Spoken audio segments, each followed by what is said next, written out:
সেই সময়টাতে অর্জুন কাপুর পা স্লিপ করে পড়ে গিয়েছিলেন মাটিতে।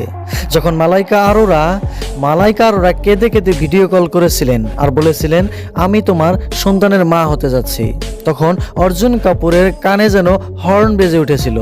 অর্জুন কিছুই বুঝতে পারছিল না যে এটা কি হলো। মালাইকা আরোরা তখন বিয়ের কথা বলেন অর্জুন কাপুরকে।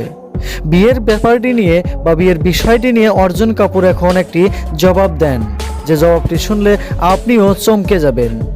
যে জবাব শুনে মালাইকা কেঁদে দিয়েছিলেন। এরপর যা হলো আপনি কল্পনাও করতে পারবেন না। ইয়েস দোস্ত, অর্জুন কাপুর আর মালাইকা আরোরা বহুদিন ধরেই লিভ ইন রিলেশনে ছিলেন। মালাইকা অর্জুন কাপুরের প্রেমে এমনই অন্ধ হয়েছিলেন যে তার হাজব্যান্ড আরবাজ খানকেও ছেড়ে দিতে বাধ্য হয়েছিলেন মালাইকা আরোরা। আরবাজ খান বহুত রিকোয়েস্ট করেছিলেন যে তুমি ডিভোর্স দেবে না, কিন্তু মালাইকা সেটা মানেনি।